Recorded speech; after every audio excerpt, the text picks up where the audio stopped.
Boa tarde a todos. Privilégio muito grande estarmos na casa de Deus. Privilégio maior de podermos abrir a palavra e podermos meditar nela. Primeira epístola de Pedro, capítulo 1, a partir do versículo 3 até o versículo 9.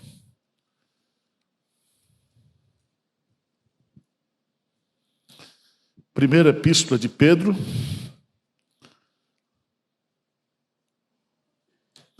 capítulo 1, versos de 3 a 9. Diz-nos assim a palavra de Deus: Bendito o Deus e Pai de nosso Senhor Jesus Cristo, que segundo a sua muita misericórdia, nos regenerou para uma viva esperança, mediante a ressurreição de Jesus Cristo dentre os mortos, para uma herança incorruptível, sem mácula, inacessível, reservada no céu, nos céus para vós outros, que sois guardados pelo poder de Deus, mediante a fé, para a salvação preparada para revelar-se no último tempo.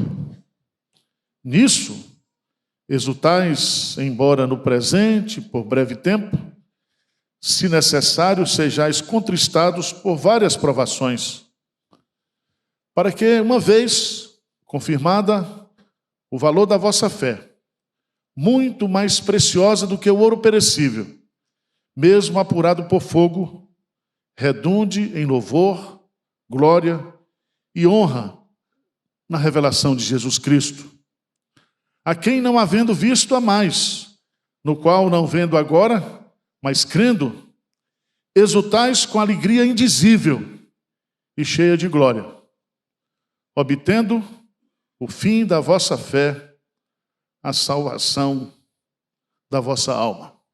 Amém.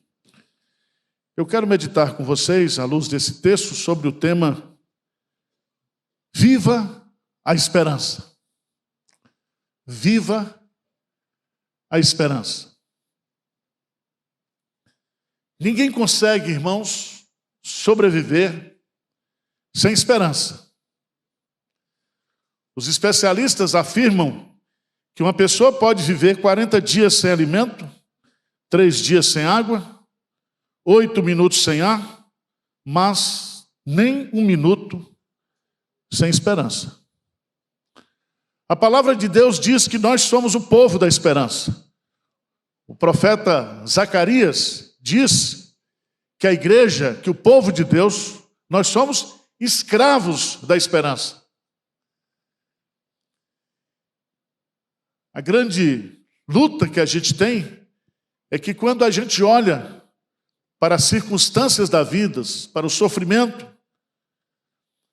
para as injustiças, para aquilo que está acontecendo no mundo, a tendência nossa é de que tudo isso venha arrefecer, matar, destruir a nossa esperança. Mas eu queria, nessa tarde, trazer uma palavra de esperança para você. Que você saia daqui cheio de esperança. Amém? Que você renove a sua esperança. Porque essa carta que Pedro escreveu, e ele escreveu no ano 63 depois de Cristo, provavelmente da cidade de Roma, ele escreve justamente para os crentes que estavam sendo perseguidos. E o seu tema principal é levar para esses crentes perseguidos, para esses crentes provados, para esses crentes que estão passando por sofrimento, que nós somos o povo da esperança. Que nós temos uma esperança viva, uma esperança que não pode ser morta, destruída. Não importa se o sol não brilha, mas eu creio na existência dele. Não importa que Deus esteja em silêncio, mas Ele me ama, Ele ama você. Não importa as circunstâncias difíceis que você esteja passando, Deus continua cuidando de nós e fazendo com que todas as coisas contribuam para o nosso bem. O nosso bem. Então eu queria que você observasse aí no texto, e esse texto nós lemos, o texto inicial, e eu queria que você destacar para você o versículo 3º. Versículo 3º. Aqui nós vamos observar o tema da nossa mensagem, o tema da epístola, e nós vamos aprender aqui a primeira característica de 3 que eu quero apresentar à luz do texto, da viva esperança, da esperança viva, da esperança que deve marcar a minha forma de viver, a minha maneira de viver, a minha maneira e a sua maneira de encarar as lutas, os sofrimentos desta vida. Vamos lá, versículo 3, vamos ler juntos, o que é que diz? Bendito o Deus e Pai de nosso Senhor Jesus Cristo, que segundo a sua muita misericórdia, nos regenerou para uma viva esperança, mediante a ressurreição de Jesus Cristo dentre os mortos. Então aqui nós temos a primeira característica dessa viva esperança. Veja que Pedro vai nos ensinar aqui que nós fomos regenerados, que nós nascemos de novo para uma vida de esperança. Ele começa dizendo, nesse versículo, 4 verdades fundamentais. Primeiro, ele diz assim: Deus deve ser louvado pela excelência da sua pessoa. Ele diz: bendito Deus e Pai de nosso Senhor Jesus Cristo. A fonte da esperança, a causa da nossa esperança, a origem da nossa esperança é Deus. Por isso nós devemos bendizê-lo, nós devemos adorá-lo. E aí ele vai dizer uma segunda verdade, ele vai dizer no texto que segundo a sua muita misericórdia, não é pouca misericórdia, é muita, nos regenerou com propósito. Ou seja, nós nascemos de novo, você foi regenerado por Deus para uma viva esperança.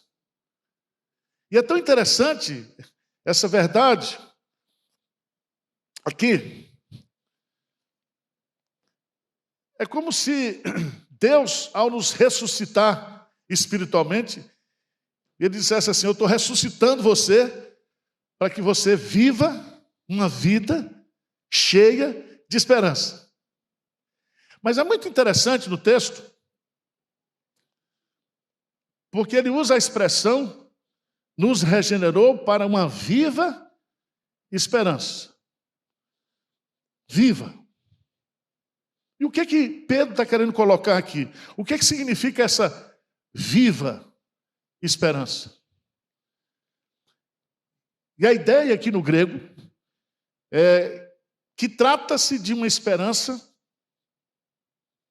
que nunca se extingue com o tempo, que não pode ser assassinada pelas circunstâncias da vida, que nenhum sofrimento é capaz de destruir e de matar essa esperança que nós recebemos a partir do momento que nós somos regenerados. Diz amém aí. Não é uma ideologia, não é um pensamento positivo, é um propósito da nossa regeneração. E a nossa esperança em Cristo não se limita somente a essa vida, porque Paulo diz: se a nossa esperança se limitar somente a essa vida, nós somos os mais infelizes de todos os homens. E é tão interessante, meus amados irmãos, a esperança é algo pessoal. É algo vivo, ativo. Abra sua Bíblia lá em Tito, capítulo 2, versículo 13. Tito, capítulo 2, versículo 13. Vamos ler juntos comigo esse versículo da palavra de Deus. Tito, capítulo 2, versículo 13. Vamos ler juntos? Aguardando a bendita esperança e a manifestação da glória do nosso grande Deus e Salvador, Cristo Jesus. Presta atenção, que esse texto está explicando o que Pedro falou ali. Aguardando a bendita esperança. E que bendita esperança é essa? Que viva esperança é essa? É a própria pessoa de Jesus Cristo. Não é um sentimento, não é uma expectativa. A esperança viva é viver em Cristo. A esperança viva é ter Cristo como a nossa esperança. É estar ligado a Cristo. É estar sendo nutrido espiritualmente por Cristo. É estar sendo alimentado por Cristo. É estar sendo fortalecido por Cristo. É desfrutar da presença de Cristo. E ele diz aqui que essa esperança bendita que é viva, ela está para vir. Ela está para se manifestar em glória. Em glória. Então, presta atenção que Pedro está nos ensinando, a primeira característica dessa esperança viva, dessa viva esperança, é que eu e você, nós fomos regenerados por Deus para viver nessa esperança. E a base, se você observar bem aí, a base dessa esperança é a ressurreição de Jesus Cristo. Ele diz aí que ele nos regenerou para uma viva esperança mediante a ressurreição de Jesus Cristo, que dentre os mortos. Assim como a morte não pôde matar a Cristo, assim nenhuma morte, nenhum sofrimento pode matar a nossa esperança, porque a nossa esperança está afincada, fundamentada na ressurreição de Cristo.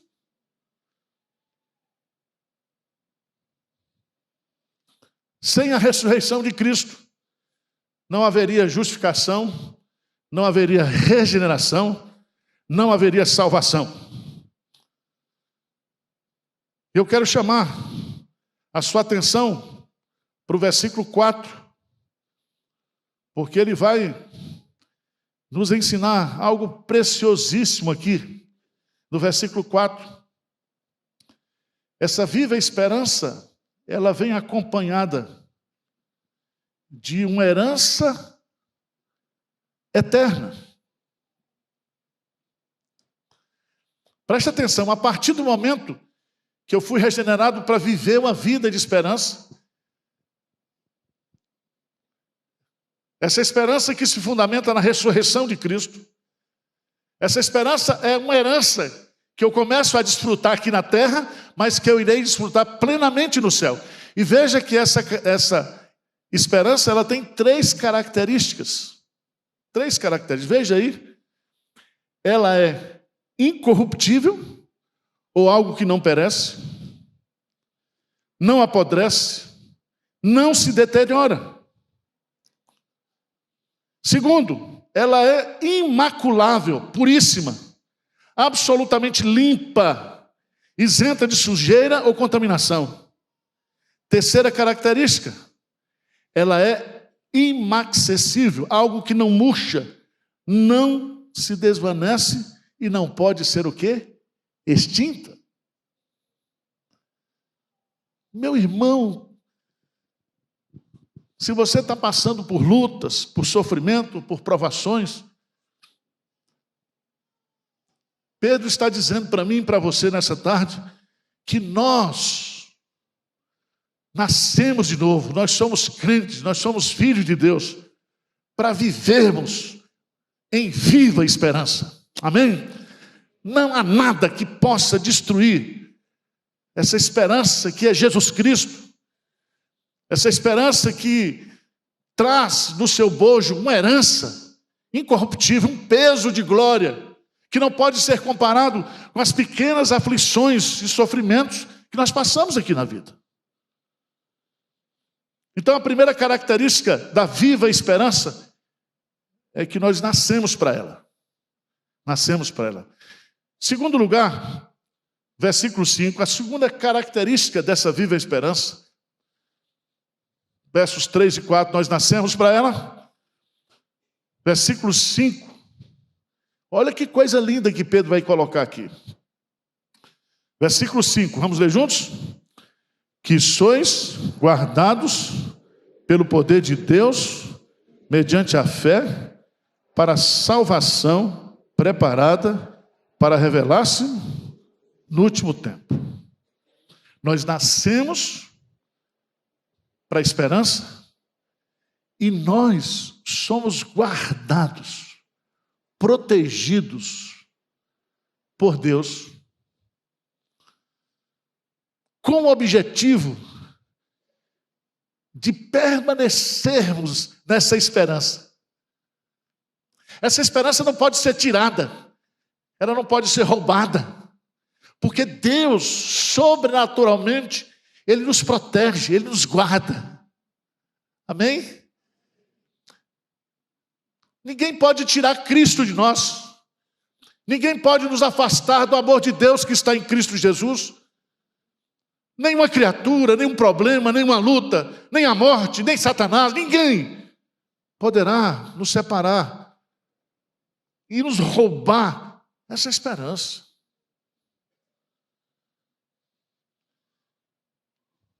É tão interessante, nesse versículo 5, grife a palavra aí, guardados. Sois guardados pelo poder de Deus, mediante a fé. Então você não vai perder a fé, né? Você não vai perder a esperança, nem você vai perder o amor. Você está guardado pelo poder de Deus. Essa palavra guardado indica uma proteção militar constante, infalível. Essa palavra Paulo usa lá em Filipenses, capítulo 4, versículo 7, quando ele diz que a paz de Cristo, que excede todo entendimento, guardará a nossa mente e o nosso coração.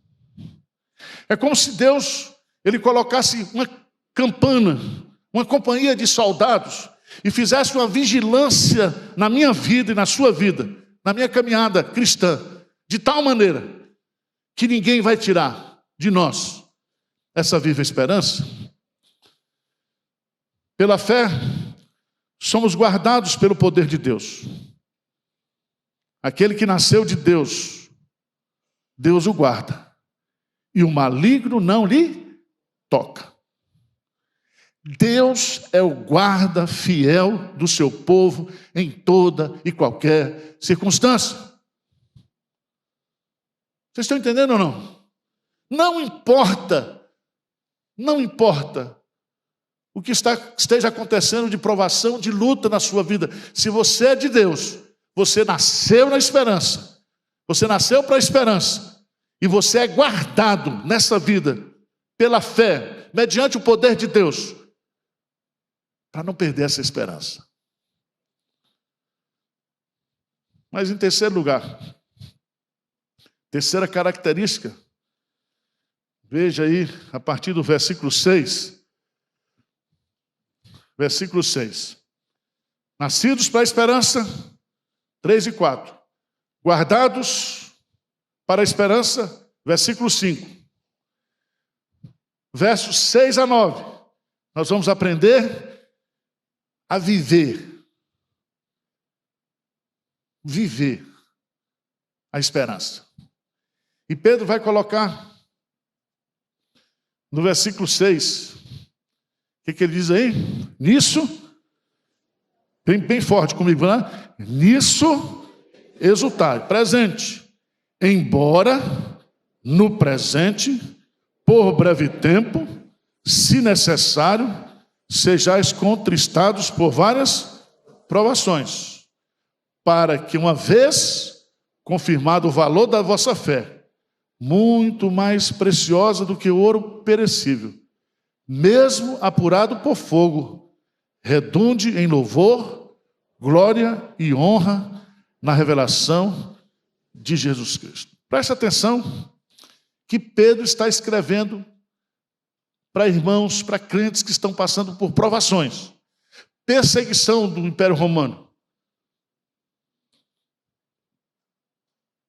E ele diz: vamos viver essa vida presente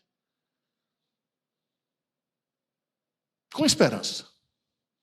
E ele começa dizendo: nisso o quê? Exultais. Nisso o quê? Que nós nascemos para a esperança, que nós somos guardados nessa esperança. Então nós vamos encarar as lutas, porque o sofrimento que é universal, Deus usa o sofrimento com dois propósitos. Primeiro, punir os ímpios. E Deus usa o sofrimento para provar e disciplinar os crentes. Por isso que ele vai nos ensinar aqui que a esperança deve ser uma atitude diária do cristão.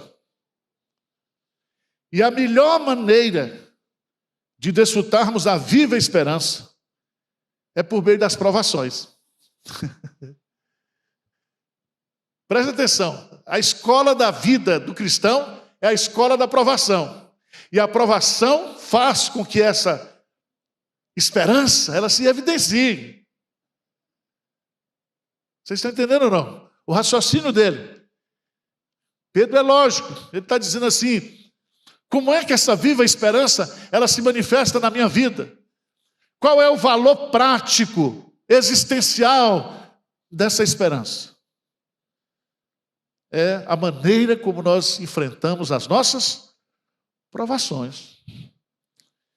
E ele vai usar aqui a palavra provação em lugar de tribulação, de perseguição, mas o que ele está colocando aqui são os sofrimentos da vida.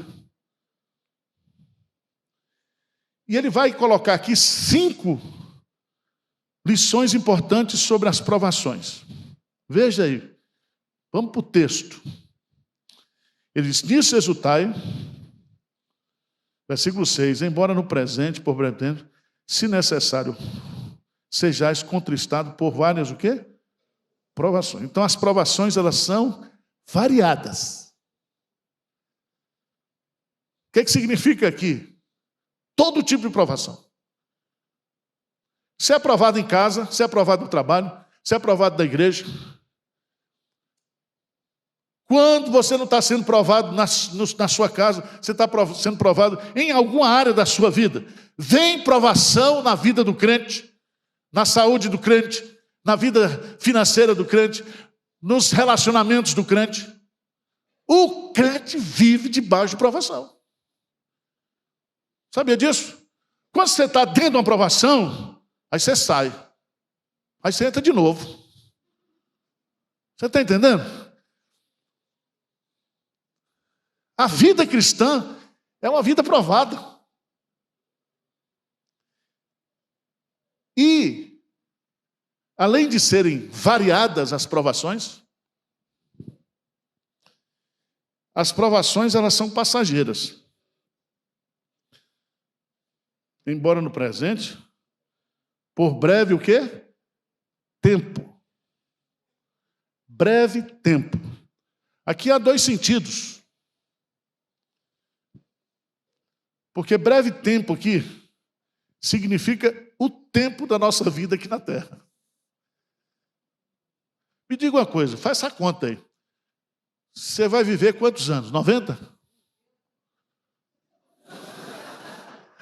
Quer não?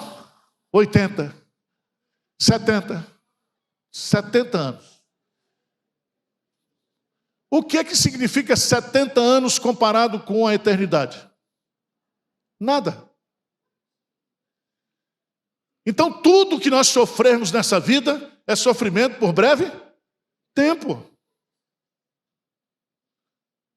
Por isso que Paulo, lá em 2 Coríntios capítulo 4, quando ele fala das provações da vida, Ele diz, não desanimeis, porque o peso da glória é maior, é incomparavelmente maior do que as provações, as tribulações passageiras. É muito interessante, porque enquanto estivermos aqui, seremos provados. Há um provérbio chinês que diz, o diamante não pode ser polido sem fricção, nem o homem pode ser aperfeiçoado sem sofrimento. Sem sofrimento. Se você é crente, você não tem paz. Esses crentes que dizem, eu tenho paz. Mentira. Você tem a paz de Cristo. Você tem a esperança de Cristo. Mas a sua vida é uma guerra. No mundo tereis aflições, mas tendo ânimo, eu venci o mundo. E nós vamos tomar posse dessa vitória definitiva. Então aguenta firme aí. As provações são variadas, as provações são passageiras. Mas veja que ele vai dizer uma coisa aqui. As provações são necessárias, e se necessário. Deus é quem sabe e quem define quais as provações precisamos enfrentar. Deus é que define se as provações são necessárias para o nosso aperfeiçoamento, o quê? Espiritual. Deus é que sabe. E Deus trabalha na nossa vida de forma diferente. Tem os crentes que são mais provados, outros são menos provados. Outros escondem bem as provações. Mas nenhum crente, sendo trabalhado pelo Espírito Santo no processo de santificação nesse mundo, pode dizer, eu estou sem provação. Veja Tiago capítulo 1, versículo 2. 2 e 3 e 4 diz assim, vamos ler juntos? Meus irmãos, tende por motivo de toda alegria o passardes por várias, sabendo que a provação da vossa fé, uma vez confirmada, produz o quê? Perseverança. Ora, a perseverança deve ter ação completa para que sejais perfeitos e íntegros em nada. Então as provações são usadas por Deus na medida que Ele quiser, no tempo que Ele quiser, na vida individual de cada crente, para burilar esse crente, para aperfeiçoar esse crente, para amadurecer esse crente. As provações são variadas, são passageiras, são necessárias, mas ele diz aqui também que Pedro não é masoquista. E ele vai dizer claramente, nisso exultais, embora no presente, por breve tempo, se necessário, sejais o quê? Contristados. Contristados. Essa palavra no grego significa entristecido.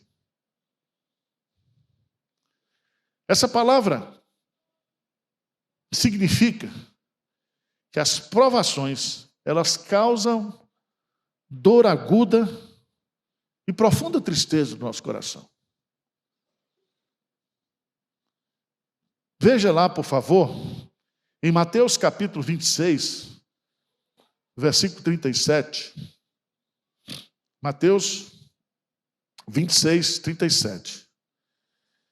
Jesus no Getsemane, é a mesma palavra que aparece aqui.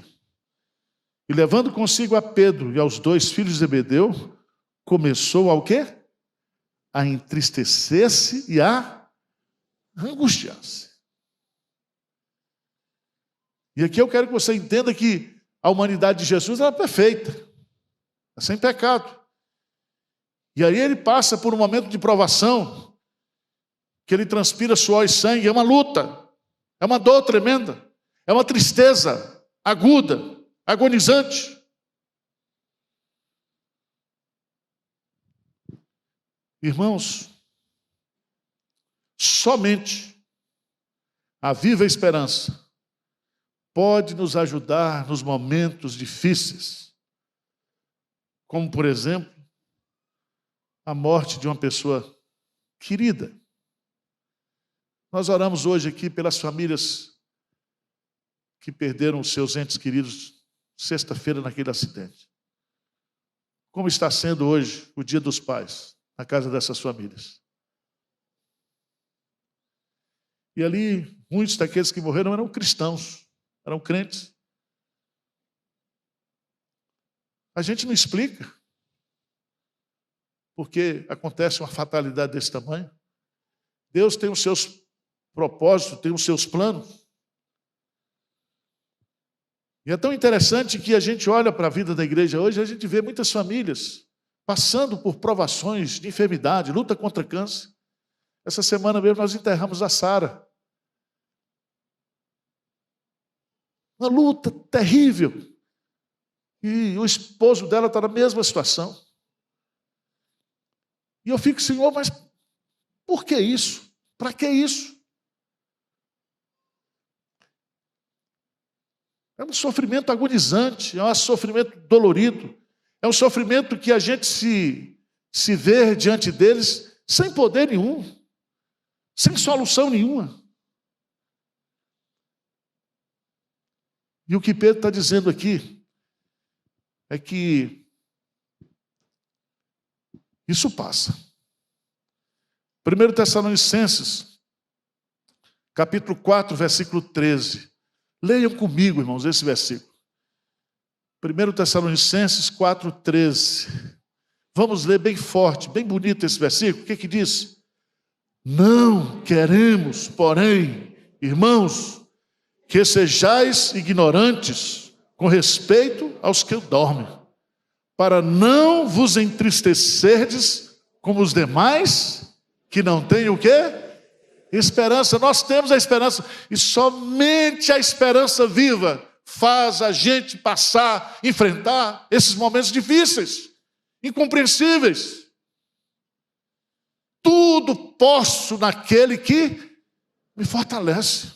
É a esperança viva que nos anima nesse momento. É o despejar sobrenatural da paz e da presença de Cristo no nosso coração. Isso é esperança viva. As provações são variadas, passageiras, necessárias. Elas entristecem, mas elas são pedagógicas também. Porque as provações, no versículo 7, veja aí, servem para testar a nossa fé, para purificar a nossa fé. E ele diz que a nossa fé é preciosa. E Pedro vai usar nessa carta dele que o sangue de Jesus é precioso. Ele vai dizer que a nossa fé é preciosa. Ele vai falar que Jesus é precioso também. O precioso sangue de Jesus. E eu queria que você entendesse é que tudo isso que está acontecendo comigo e com você, Deus tem um propósito. Ele está tirando as impurezas da nossa fé. Ele está testando a autenticidade da nossa fé. Mas há uma coisa bonita no versículo 8. Versículo 8, Pedro vai dizer uma coisa assim, que a provação faz com que o nosso amor por Jesus aumente. Ele diz no versículo 8, a quem não havendo visto, a mais. Porque é justamente no momento em que você está passando pelas provações, que você experimenta essa viva esperança, você experimenta essa presença sobrenatural de Jesus Cristo, e você o ama mais. Você o ama mais. Mas não somente isso, ele usa a provação para que confiemos mais em Cristo, para vivermos mais pela fé. Viver pela fé, viver vendo o invisível. Ele usa, para terminar, a provação para produzir alegria no nosso coração. E essa alegria aí é uma dádiva que recebemos de Deus. É uma alegria inexprimível e gloriosa. A razão desta alegria é que já nesta vida obtemos o objetivo da nossa fé, a nossa salvação por intermédio de nosso Senhor Jesus Cristo. Veja como ele termina no versículo 9. Vamos ler juntos? Obtendo o fim, a salvação, louvado seja Deus. Nós vivemos pela fé. E essa fé já nos garante que a nossa salvação está garantida. Amém? Então, meu irmão, nascidos para a esperança, protegidos na esperança, vivemos na esperança. Amém? Que o Espírito Santo derrame graça no seu coração nessa tarde. E que você saia daqui cheio de esperança, entendendo que eu e você, nós somos escravos da esperança.